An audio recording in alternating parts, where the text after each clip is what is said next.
National Assembly adopts economic restructuring.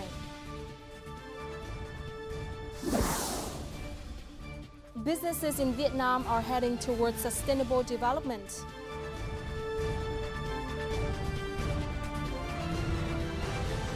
Hello and welcome to this edition of BizLine brought to you by VTV International. You're with me, Lina Pham, and as usual, we'll begin our program by reviewing the economic highlights over the past week.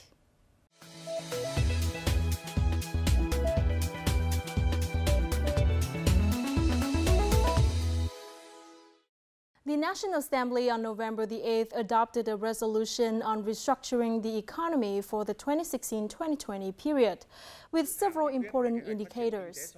The goals set for the next 5 years by the National Assembly are to reduce budget deficit ratio to below 3.5% of GDP and public debt to not exceed 65% of annual GDP. Furthermore, the plan also targets non-performing loans to below 3%, while 30 to 35% of firms will upgrade their operations. The plan continues to target a stable macroeconomy, economic restructuring associated with growth model reform, and better competitiveness. It also looks to encourage sustainable startup, ensure social welfare, proactively respond to climate change, increase environmental protection, and step up administrative reform. The draft law for support to small and medium-sized enterprises was discussed at the ongoing session of the 14th National Assembly in Hanoi on November the 9th. According to Minister of Planning and Investment Vững, the support will be given to startups, small firms upgraded from household businesses, enterprises in the manufacturing processing sector, and those taking part in value chains. The draft law contains provisions to support enterprises to enter and withdraw from the market, access to bank loans, supporting services and technology, expand operations, and invest in human resources. Accordingly, some 520,000 firms would benefit from the law. Vietnam has joined a number of international agreements related to sustainable development, including the Paris Climate Agreement and the UN's 2030 Agenda for Sustainable Development. But realizing these objectives relies much on the business community. This message was delivered by Deputy Prime Minister Vũ Đức Đam during the Vietnam Corporate Sustainability Forum held by the Vietnam Business Council for Sustainable Development on Tuesday. The event saw the participation of leading politicians, representatives of international organizations, and many foreign and domestic enterprises. The event encouraged businesses in Vietnam to include sustainable development in their business activities through initiatives and innovation. The event brought together major business leaders and experts who shared experience in ensuring sustainable development and fulfilling their corporate social responsibility. Ho Chi Minh City's Department of Planning and Investment has issued licenses for foreign investors online. Foreign investors are allowed to register their capital contribution and shares buying. Foreign businesses only have to apply via the internet, send it to the Department of Planning and Investment. The department would receive it and direct foreign investors to complete their documents within 24 hours. Once the online documents were completed, the foreign investors just need to hand over the documents to the municipal department. The procedure is intended to save time for investors.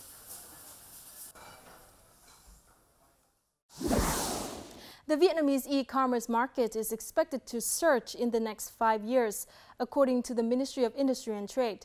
The ministry has set an online sales target of $10 billion or 5% of total retail sales by 2020. The e-commerce market share has expanded, with small cities accounting for 25% of last year's $4 billion sales, and Hanoi and Ho Chi Minh City for 75%. Some 30% of consumers always refer to social media before shopping. 28% of businesses advertise and sell products via social media. Last year's $4 billion sales represented a growth of 37% from 2014 and accounted for 2.8% of total retail turnover. We have just reviewed some of the economic highlights over the past week. Up next, we'll talk about how corporates in Vietnam are heading towards sustainability in our crosstalk.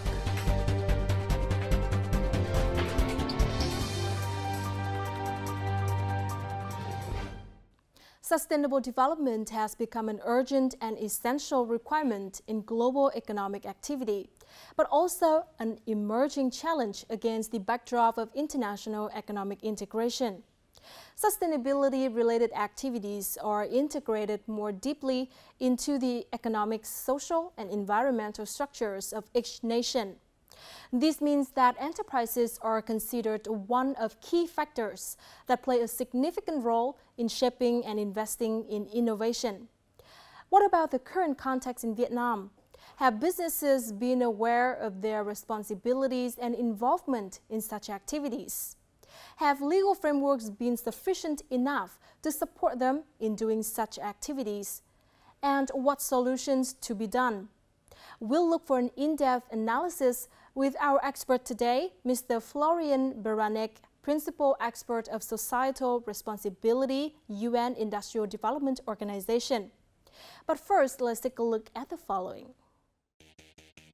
The 2011-2015 period started as the risk of macroeconomic instability became a challenge for Vietnam, with the shortcomings in the domestic growth model and adverse impacts from global financial crisis and political instability. However, 2015 has marked a new development step. The export capacity has increased by 9 to 10% in recent years, while the world trade has risen just 3 to 5%. The economic growth rate has been associated with a sustainable development criteria as over 6 million people escaped poverty during 2010 to 2014. The rate of health insurance coverage also jumped to 71% of the population in 2015 from 60% in 2010. About 95% of kids under 5 years old received preschool education. Negotiating and joining new free trade agreements promise new outlooks and helps the country overcome the low-middle income trap. Vietnam proactively negotiated and signed FTAs with 55 countries and blocs such as ASEAN, the EU, the Eurasian Economic Union, and Korea. Nevertheless, the booming economy are also creating some pressure on the economy. How to maintain growth while ensuring benefits for all stakeholders in the society or sustaining green growth remain a big question for a developing country like Vietnam.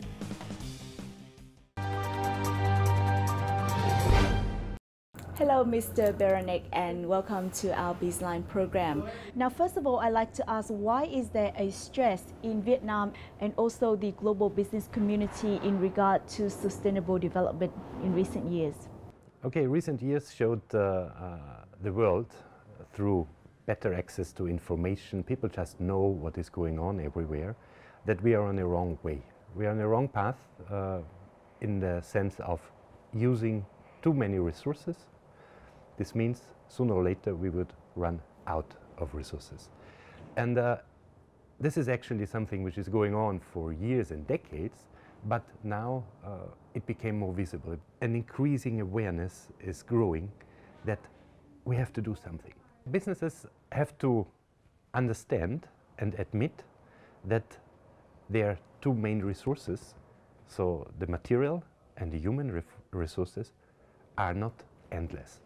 So they have to have a careful look into their operation. They have to reflect carefully, what are my impacts and what can I improve and where can I make an impact in terms of less resources, better treatment of people, more equal distribution of income and wealth.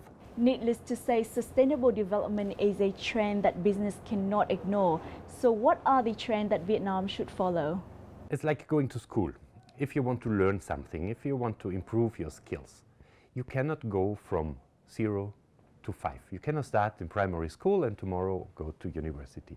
What is needed is a step-by-step development. Basically, important to have a solid foundation.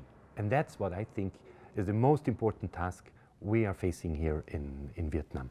This means that we have to have in place transparent governance in a company, that we have to have a culture of integrity, so knowing just what is the right thing to do, but also a culture of innovation, so creating new things, questioning things. And this is then building up step by step more and more resilient companies which are able to cope with the challenges we are facing in terms of environmental problems, in terms of social issues, but also economic crisis. What methods should Vietnam adopt to realize the goals of sustainable development and green growth? There are different models, different ways of thinking which can be applied depending on the development stage of a country. What Vietnam will need as a model is to clean up their own house, to improve their own house in terms of the national consumption, the domestic consumption. So initiatives like the UN is driving quite often on sustainable consumption and production and resource efficiency programs, on general awareness on corporate social responsibility, which is aiming at the national level, not at the international level, will be critical.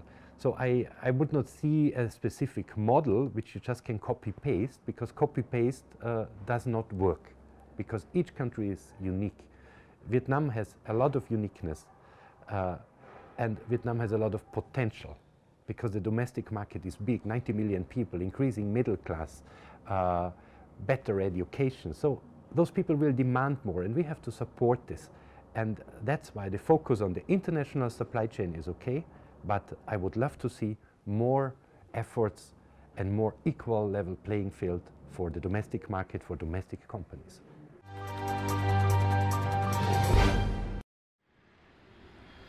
A new development stage has opened to Vietnam after world leaders agreed on 17 Sustainable Development Goals and the UN 2030 Agenda for Sustainable Development in 2015. Meanwhile, the Paris Agreement within the framework of COP21 has entered into force on November 4th. These are two of the world's most important multilateral agreements in recent times. Xem hết lại trong tất cả các cam kết quốc tế mà Việt Nam đã tham gia, trong đó có cam kết thực hiện mục tiêu phát triển bền vững. Xem hết các nghị quyết của Đảng, các nghị quyết của Chính phủ thì gần như chúng ta đã rất đầy đủ. Nhưng mà tôi vẫn đặt ra một câu hỏi hàng ngày với tất cả mọi người, với tất cả mọi nơi, là bây giờ chúng ta làm thế nào? For Vietnam, the country has recently conceptualized the implementation of the agreements through the National Assembly's resolutions and the Prime Minister's instructive documents and directions. The action plan aims to recognize the UN's 17 global SDGs and 169 specific targets, as well as the Paris Agreement by 2030. Thách thức của biến đổi khí hậu nó đặt ra với loài người, với thế giới, và đặt ra cho thời đại hôm nay một cái quyết định quan trọng. Cái thỏa thuận Paris người ta cho là một cuộc cách mạng có tính lịch sử, một cuộc cách mạng đẹp nhất như Tổng thống Pháp nói. Bởi vì đây là một cuộc cách mạng để giải quyết một cái xung đột rất lớn giữa mô hình phát triển không bền vững, một mô hình phát triển mà như Phó Thủ tướng đã nói là chúng ta phải trả lời với các thế hệ tương lai là mô hình này có để lại cho tương lai một tương lai tốt đẹp hay không. Vietnam have joined a number of international agreements related to sustainable development, but realizing these goals relies much on enterprises. So how are Vietnamese businesses aware of their responsibilities? I'm living now 7 years here in Vietnam and working for the United Nations Industrial Development Organization, and coming across quite a lot in the country, talking with a lot of mainly Vietnamese companies. The problem is still that the communication is still on a level which is hard to understand for people. Which is hard to understand because it's using a certain jargon, it's using the big things, the big words, global approaches, and that's why I think most of them are not really aware and understanding. They might know the topic, they might have heard about SDGs or Agenda 2030, but what it means for them, how it translates into my business practice, this is still a big challenge. We have to make it clear to people that earning money today is good, but you have to make sure that you also can earn money tomorrow and the day after. So in general, the awareness, I think, is still rather poor, but there are certain steps now on the way, and I hope that this domestication, this making the people, the owners, and making people proud of doing it, at the same time rewarding them and supporting them, because finally it's the responsibility of each individual, as a consumer, as a worker, as an owner of an enterprise, or a member of the government. Now, regarding the environmental criteria, we foresee that Vietnamese exports will be examined based on its carbon footprint. So what are the criteria that we need to satisfy, and how can businesses lower its carbon footprint? Okay, the criteria, you're absolutely right. So carbon footprinting is increasingly demanded by the global markets.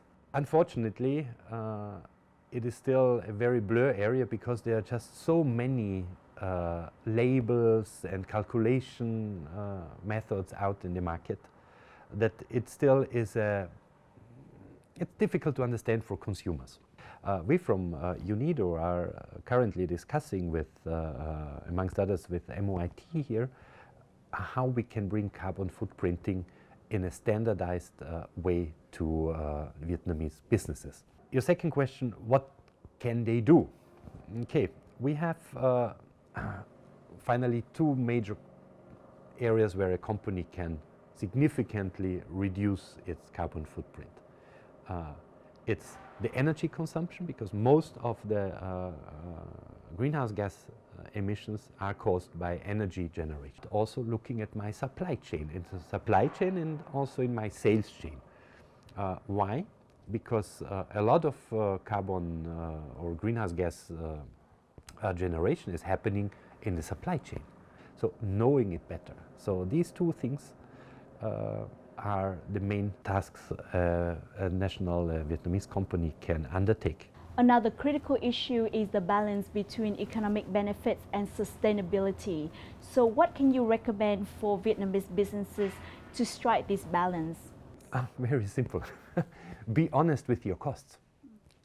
Look what the damage can be if you do not save energy, and subsequently maybe next year your buyer or the domestic market is requiring or asking for carbon footprint disclosures. And then the costs you have to carry today in energy saving measures, for example, are nothing related to the risk you're running to lose markets. So if we contribute, if we do our best to save energy, to reduce the material inputs, to improve also our working conditions subsequently, this has an extremely positive impact.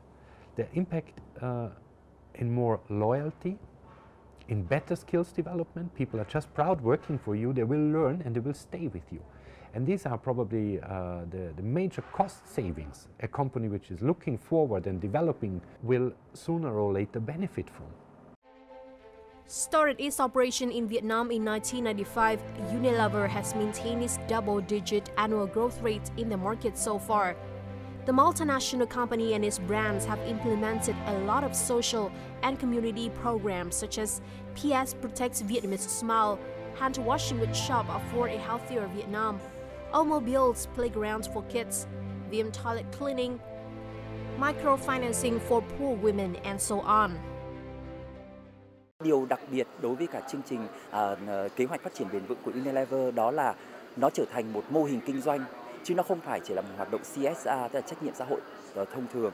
Và chính vì thế cho nên sau 5 năm thực hiện thì chúng tôi đã thấy được rằng chính bằng việc là thực hiện kế hoạch phát triển bền vững, nó đã giúp để tạo ra những cái giá trị gia tăng cho doanh nghiệp của chúng tôi. Cụ thể là những cái nhãn hàng mà thực hiện các cái chương trình kế hoạch phát triển bền vững trên thực tế đã tăng trưởng nhanh hơn 30% so với các nhãn hàng khác.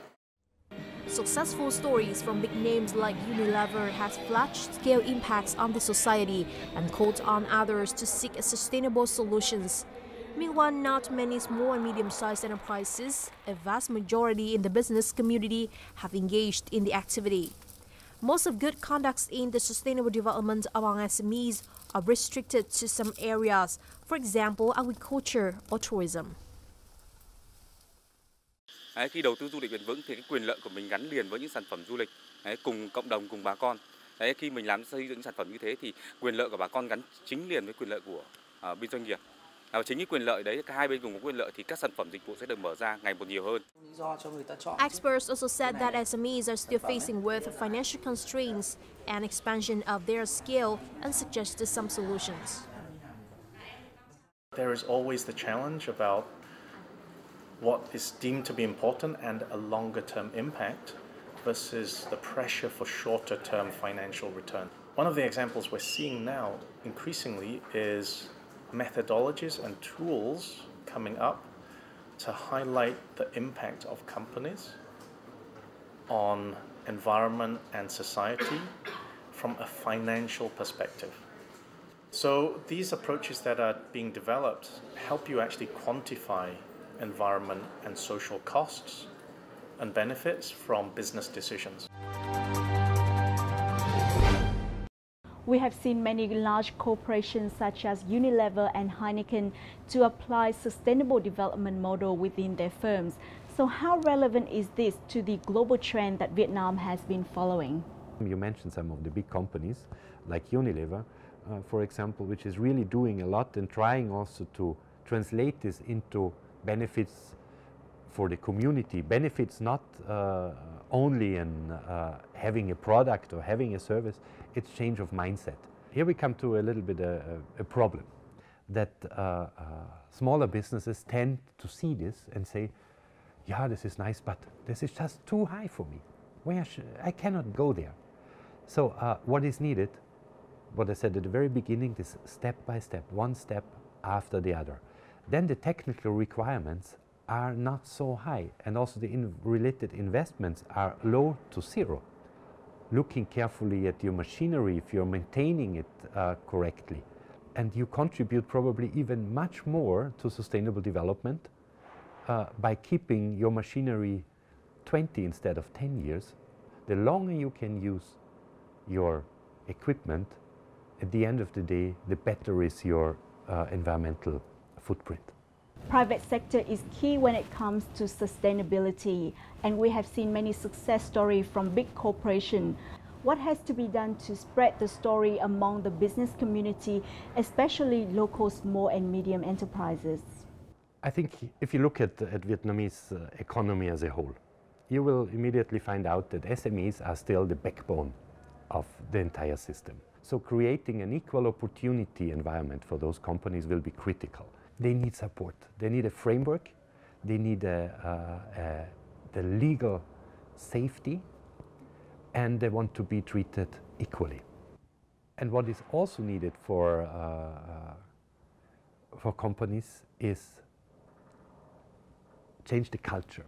Change the culture and get away from being always scared of failing.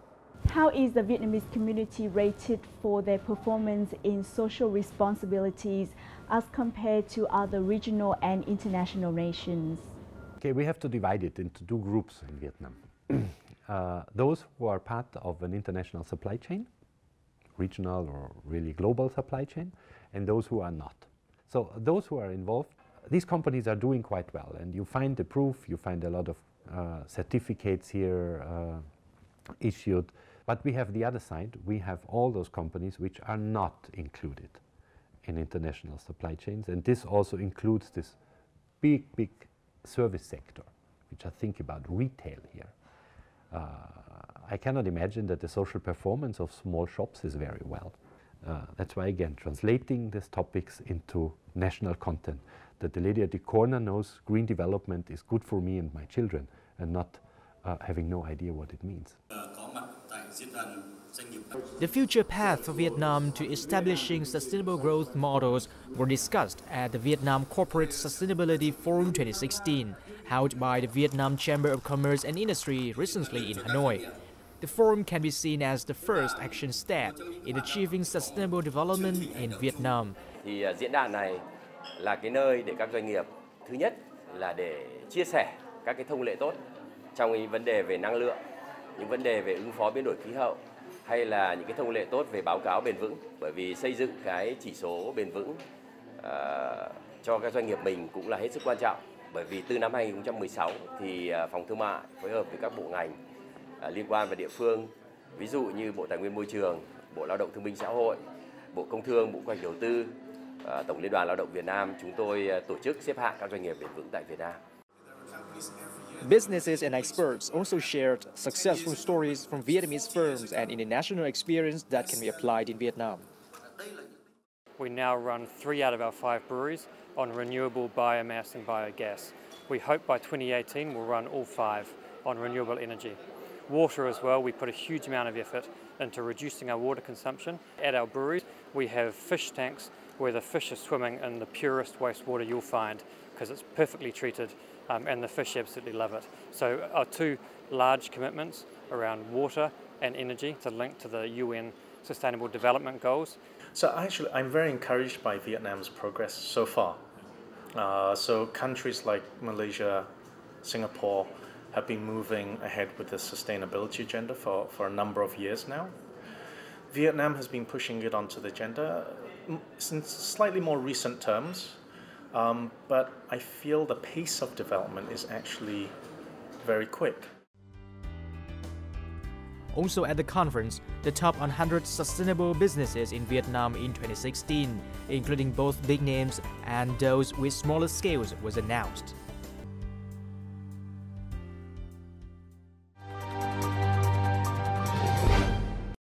This year also marked the first year that Vietnamese businesses are rated for their social responsibilities and sustainability using the CSI 100, an index initiated by the VCCI. So how does the tool facilitate businesses to strive for greater sustainability? This benchmarking, this public rewarding of doing good is definitely a benefit. The benefit to not only those companies which are achieving these goals or performing very well, it also is a benefit to their suppliers, to all their companies active in their sphere of influence. What is now the key will be how to translate this into models which can be replicated by smaller companies. And this will be the challenge. Can this be translated now downstream into their supply chain? This is what the Global Compact, for example, is encouraging companies now much more. The big ones, go with your ideas, go with your know-how into your supply chain. Share it and improve not only your own business performance, but contribute to the entire country's development. How do you assess the sustainable development potential of the Vietnamese business community? It's great because people are innovative here, they are creative. You just have to unleash it. You have to give them the time and the freedom to do it. So transparency is definitely the number one to release creativity. And then we will see what everybody wants here, climbing up the value chain and producing more products here, also for the domestic market, sold here, money staying here in an environmentally friendly and socially responsible way, because people can track it, they know it, they can follow it, and they appreciate it. And then, at the end of the day, they will also be willing to pay this premium price for it. Thank you for taking your time to join us. Thank you very much.